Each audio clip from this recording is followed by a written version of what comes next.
Pride and Prejudice by Jane Austen. Chapter 60. Elizabeth's spirits soon rising to playfulness again, she wanted Mr. Darcy to account for his having ever fallen in love with her. "How could you begin?" said she. "I can comprehend your going on charmingly when once you had made a beginning, but what could set you off in the first place?" "I cannot fix on the hour, or the spot, or the look, or the words which laid the foundation. It is too long ago.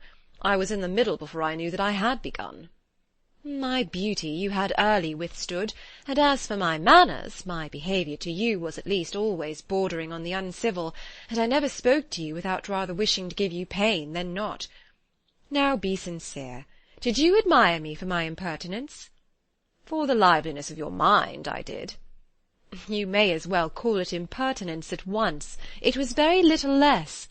The fact is that you were sick of civility, of deference, of officious attention. You were disgusted with the women who were always speaking and looking and thinking for your approbation alone. I roused and interested you because I was so unlike them. Had you not been really amiable, you would have hated me for it, but in spite of the pains you took to disguise yourself, your feelings were always noble and just, and in your heart you thoroughly despised the persons who so assiduously courted you. There, I have saved you the trouble of accounting for it, and really, all things considered, I begin to think it perfectly reasonable. To be sure, you knew no actual good of me, but nobody thinks of that when they fall in love." "Was there no good in your affectionate behaviour to Jane while she was ill at Netherfield?" "Dearest Jane! Who could have done less for her? But make a virtue of it by all means.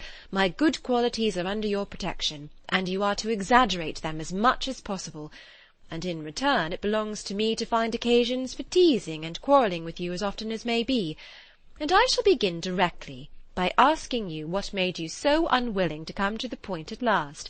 What made you so shy of me when you first called, and afterwards dined here? Why, especially when you called, did you look as if you did not care about me?" "Because you were grave and silent, and gave me no encouragement." "But I was embarrassed." "And so was I." "You might have talked to me more when you came to dinner." "A man who had felt less might." "How unlucky that you should have a reasonable answer to give, and that I should be so reasonable as to admit it. But I wonder how long you would have gone on, if you had been left to yourself. I wonder when you would have spoken if I had not asked you. My resolution of thanking you for your kindness to Lydia had certainly great effect. Too much, I am afraid, for what becomes of the moral if our comfort springs from a breach of promise? For I ought not to have mentioned the subject. This will never do." "You need not distress yourself. The moral will be perfectly fair. Lady Catherine's unjustifiable endeavours to separate us were the means of removing all my doubts. I am not indebted for my present happiness to your eager desire of expressing your gratitude.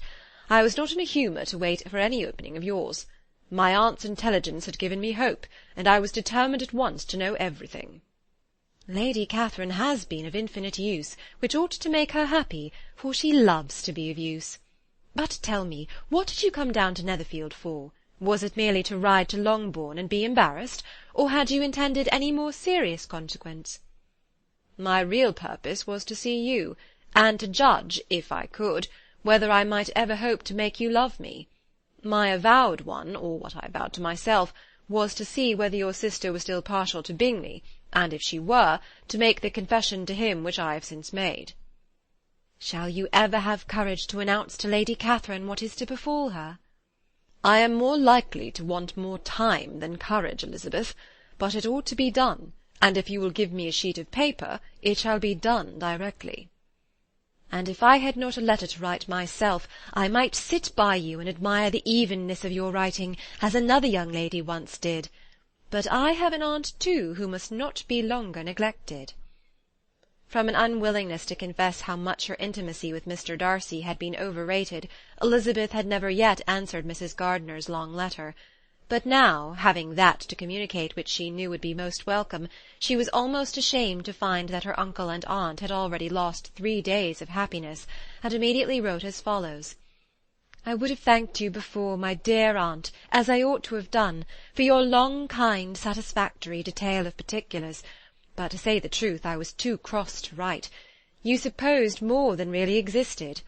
But now suppose as much as you choose. Give a loose rein to your fancy, indulge your imagination in every possible flight which the subject will afford, and unless you believe me actually married, you cannot greatly err.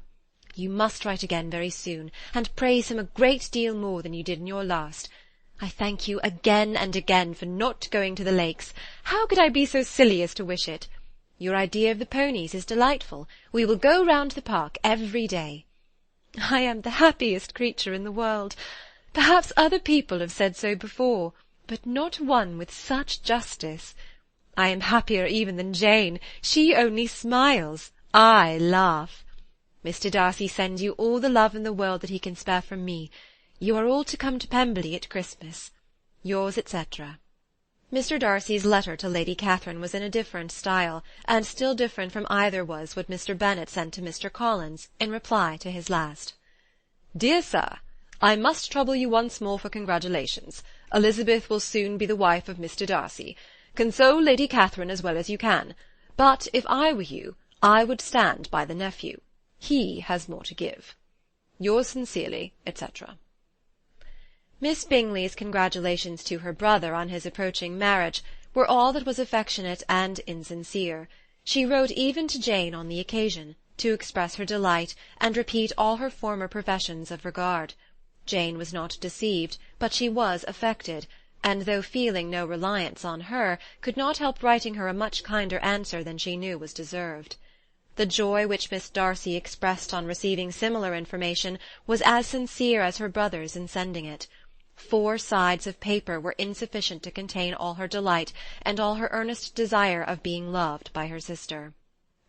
Before any answer could arrive from Mr. Collins, or any congratulations to Elizabeth from his wife, the Longbourn family heard that the Collinses were come themselves to Lucas Lodge. The reason of this sudden removal was soon evident. Lady Catherine had been rendered so exceedingly angry by the contents of her nephew's letter, that Charlotte, really rejoicing in the match, was anxious to get away till the storm was blown over.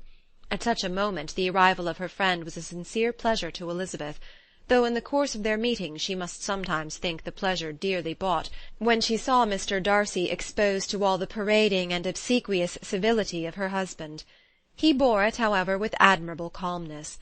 He could even listen to Sir William Lucas, when he complimented him on carrying away the brightest jewel of the country, and expressed his hopes of their all meeting frequently at St. James's, with very decent composure. If he did shrug his shoulders, it was not till Sir William was out of sight. Mrs. Phillips's vulgarity was another, and perhaps a greater tax on his forbearance, and though Mrs. Phillips, as well as her sister, stood in too much awe of him to speak with the familiarity which Bingley's good humour encouraged, yet whenever she did speak, she must be vulgar. Nor was her respect for him, though it made her more quiet, at all likely to make her more elegant. Elizabeth did all she could to shield him from the frequent notice of either, and was ever anxious to keep him to herself, and to those of her family with whom he might converse without mortification, and though the uncomfortable feelings arising from all this took from the season of courtship much of its pleasure, it added to the hope of the future, and she looked forward with delight to the time when they should be removed from society so little pleasing to either, to all the comfort and elegance of their family party at Pemberley. Chapter 60